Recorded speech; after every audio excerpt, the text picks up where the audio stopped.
കരിപ്പൂരിലേക്കാണ് യാത്ര. കരിപ്പൂർ വിമാനത്താവളത്തിന് സമീപത്ത് കനാൽ നിറഞ്ഞ് വീടുകളുടെ മുറ്റത്ത് വെള്ളം കയറിയത് കഴിഞ്ഞ ദിവസമായിരുന്നു. വിമാനത്താവളത്തിന്റെ ചുറ്റുമതിൽ കഴിഞ്ഞ ഒക്ടോബർ മാസത്തിൽ തകർന്നിരുന്നു. മതിൽ പുനഃസ്ഥാപിക്കാത്തതിനാൽ വലിയ തോതിലാണ് വിമാനത്താവള വളപ്പിലെ വെള്ളം ഈ പ്രദേശവാസികളുടെ വീടുകളിലേക്ക് ഒഴുകിയെത്തുന്നത്. ഈ വിഷയത്തിലേക്കാണ് റൈഡിംഗ് റിപ്പോർട്ടറിന്റെ ഇന്നത്തെ യാത്ര. കരിപ്പൂരിൽ നിന്നും ഷഹദർ റഹ്മാൻ തയ്യാറാക്കിയ റിപ്പോർട്ട് കാണാം. റൈഡിംഗ് റിപ്പോർട്ടർ ഇന്ന് പോകാൻ പോകുന്നത് കോഴിക്കോട് അന്താരാഷ്ട്ര വിമാനത്താവള പരിസരത്തേക്കാണ്. ഇവിടെയുള്ള ജനങ്ങൾക്ക് ചിലതൊക്കെ പറയാനുണ്ട്. മഴക്കാലമായതിനാൽ ഇവിടെയുള്ള ജനങ്ങൾ വലിയ ആശങ്കയിലാണ്. അപ്പോൾ എന്താണ് അവരുടെ പ്രശ്നം എന്നുള്ളതാണ് നമ്മൾ ചോദിച്ച് മനസ്സിലാക്കാൻ പോകുന്നത്.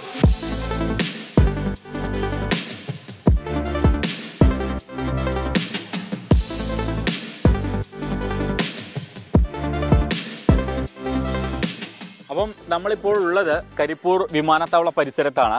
ഇവിടെ കഴിഞ്ഞ കുറച്ചധികം നാളുകളായി കരിപ്പൂർ വിമാനത്താവളത്തിൻ്റെ ചുറ്റുമതിൽ തകർന്നത് മൂലം കരിപ്പൂർ വിമാനത്താവളത്തിലെ വെള്ളം മുഴുവൻ ഈ സമീപത്തുള്ള വീടുകളിലേക്കാണ് ഒഴുകിയെത്തുന്നത്. ഇത് ഈ പ്രദേശത്തുകാർക്ക് വലിയ രീതിയിലുള്ള ബുദ്ധിമുട്ടാണ് ഉണ്ടാക്കുന്നത്. അപ്പം ഇവിടെയുള്ള ആളുകൾക്ക് ഇതുമായി ബന്ധപ്പെട്ട് എന്താണ് പറയാനുള്ളത് എന്നുള്ളതാണ് നമ്മളിന്ന് കേൾക്കാൻ പോകുന്നത്.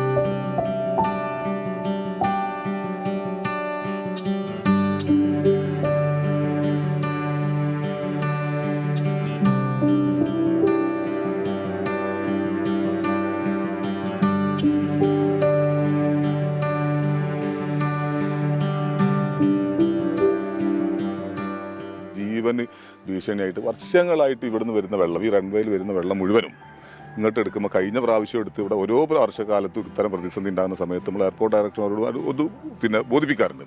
കഴിഞ്ഞ പ്രാവശ്യം അർദ്ധരാത്രിയിൽ കിടന്നുറങ്ങുന്ന സമയത്ത് വലിയ ഒരു ഭയങ്കര ഫോഴ്സിൽ വെള്ളം വരികയും ഇവിടെ നിന്നായിട്ട് ഈ പ്രദേശത്തുള്ള ആൾക്കാരെ മുഴുവൻ വീടുകളുടെ ഫ്രണ്ടിൽ വെള്ളം എത്തിയൊരു സമയമുണ്ട്.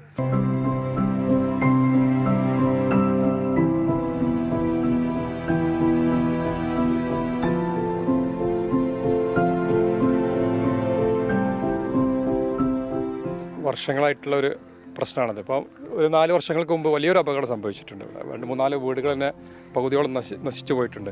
അപ്പോൾ അതിനൊക്കെ അന്ന് MP-യും MLA എല്ലാവരും അടക്കം വലിയൊരു പ്രതിഷേധത്തിൽ ഉണ്ടായതിന് ശേഷം അവിടെ ഇതുവരെ അവർ കെട്ടി. ഇനി ഇതിൻ്റെ കഴിഞ്ഞ 8 മാസങ്ങൾക്ക് മുമ്പാണ് ഇവിടെ സംഭവിച്ചത്. അന്ന് ഇതുപോലെ എല്ലാവരും ജനപ്രതിനിധികളൊക്കെ വന്ന് പങ്കെടുത്ത് വലിയൊരു പ്രതിഷേധം നമ്മൾ അറിയിച്ചതിന് ശേഷമാണ് ഇവർ ഈ ചെറിയൊരു വർക്ക് തുടങ്ങാൻ തന്നെ കാരണം. വളരെ സ്ലോ ആയിട്ടാണ് ഈ വർക്ക് നടക്കുന്നത്. ഇനി ഇത് ഇങ്ങനെ മുന്നോട്ട് പോയി കഴിഞ്ഞാൽ വലിയൊരു ജനകീയ പ്രക്ഷോഭം ഞങ്ങൾ എയർപോർട്ടിൻ്റെ ഭാഗത്ത് നടത്തുന്നതാണ്. നാട്ടുകാരെ ഇവർക്കൊക്കെ ജീവിക്കേണ്ട, ഇവർ കടന്നുറങ്ങേണ്ട രോഗികളാണ്. ഇവരൊക്കെ രാത്രി ഒരു നിർഭയത്വത്തോടു കൂടി കടന്നുറങ്ങാൻ ഈ മഴക്കാലത്ത് ഇവർക്ക് കഴിഞ്ഞിട്ടില്ലെങ്കിൽ ഞങ്ങൾ ഇതിന് മുന്നിൽ നിന്ന് വലിയൊരു ജനകീയ പ്രക്ഷോഭം ഞങ്ങൾ നടത്തുമെന്നാണ് പറയാനുള്ളത്. മതിൽ വീണാണ്ട് പൊളിഞ്ഞിട്ട് സൗകര്യമുള്ളിടത്ത് മാറ്റിയതാണ്. അപ്പോൾ അവിടെയും ബുദ്ധിമുട്ട് തന്നെയാണ്. അവിടെയൊക്കെ മതിൽ പൊട്ടി, അവിടെ നന്നാക്കി ഇടിഞ്ഞ കുഴപ്പമില്ല. ഇപ്പോൾ ഇവിടെ പൊട്ടിയിട്ട് വെള്ളം അങ്ങോട്ടാണ് വരുന്നത്. ഇത്രയ്ക്ക് ബുദ്ധിമുട്ടാണ്. നമ്മൾ അത്ര കഷ്ടപ്പെട്ടവിടെ. ശക്തിയായ മഴ കണ്ട് പെയ്തതിൽ വെള്ളത്തിൻ്റെ ഒച്ചയിട്ട് കണ്ട് ഞങ്ങൾ പുറത്തിറങ്ങിയിട്ടാണ്. സണ്ടിയും ചമ്മലിയും എല്ലാം കൂടിയും കുത്തി ഒലിച്ച് വരുന്നത്. എന്താ വെള്ളത്തിൻ്റെ ശക്തി അറിയാം. പിന്നെ ഞങ്ങളാണെങ്കിൽ വീട്ടിൽ 2 സുഖമില്ലാത്ത ആൾക്കാരാണ്.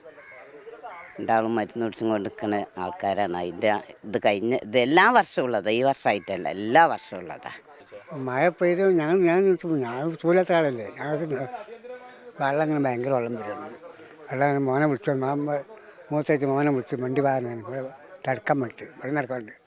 വേറെ നിന്ന് പൊണിക്കുന്ന ആളല്ലേ. ആ മല്ലോ ഒറ്റത്തി 50 കല്ലെടുത്തന്നെ അവിടെ പഠിക്കുന്ന അവിടെ അട്ടുണ്ടായി.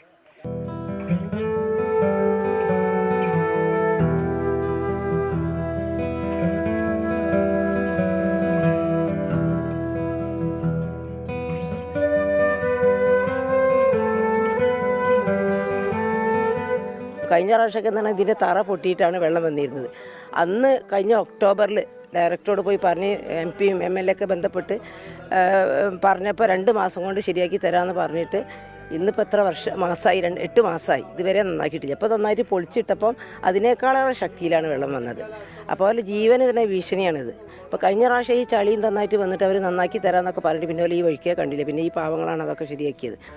ഇതിന് ശാശ്വതമായിട്ടുള്ള ഒരു പരിഹാരം ഈ മതിൽ ഒന്നാകെ പൊളിച്ചിട്ട് രണ്ടാമത് ബലപ്പെടുത്തി കെട്ടുക എന്നുള്ളതാണ് ഇതിന് ശാശ്വതമായിട്ടുള്ള പരിഹാരം. ഇതൊക്കെ എല്ലാ വർഷവും ഇവിടെ നടക്കുന്ന നാടകങ്ങളാണ്. ഇപ്പോൾ നമ്മൾ കണ്ടുകൊണ്ടിരിക്കുന്നതൊക്കെ എല്ലാ വർഷവും അതിൽ പൊളിയും, വെള്ളം വരും, ഇതേപോലെ ഉദ്യോഗസ്ഥന്മാർ വന്ന് നോക്കും, അവർ തിരിച്ചു പോകും. ഇപ്പോൾ ഇത് ഒരു 8 മാസം മുന്നേ പൊളിഞ്ഞതാണ്. ഇതുവരെ ഇപ്പോൾ നമ്മൾ ഒരു മഴക്കാലത്തിന് മുന്നോടിയായിട്ട് എല്ലാ കളക്ടറായാലും മറ്റ് പ്രത്യേകിച്ച് ഈ ദുരന്ത നിവാരണവുമായി ബന്ധപ്പെട്ട എല്ലാവർക്കും നിർദ്ദേശങ്ങൾ പോകുന്നതാണ്. ഇതൊക്കെ സാമാന്യ ബുദ്ധിയുള്ള ഒരാൾക്ക് ആലോചിച്ചാൽ മനസ്സിലാക്കാവുന്ന കാര്യം മാത്രമേ ഉള്ളൂ.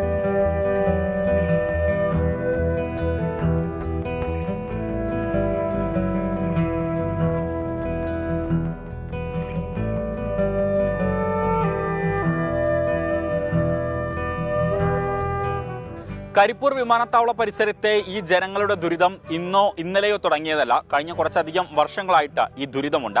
അപ്പോൾ ഈ വിഷയം അധികാരികളുടെ മുന്നിലേക്ക് വെക്കുകയാണ്. ക്യാമറമാൻ മുഹമ്മദ് അർഷാഖിനൊപ്പം ഷഹദ് റഹ്മാൻ, 24 മലപ്പുറം.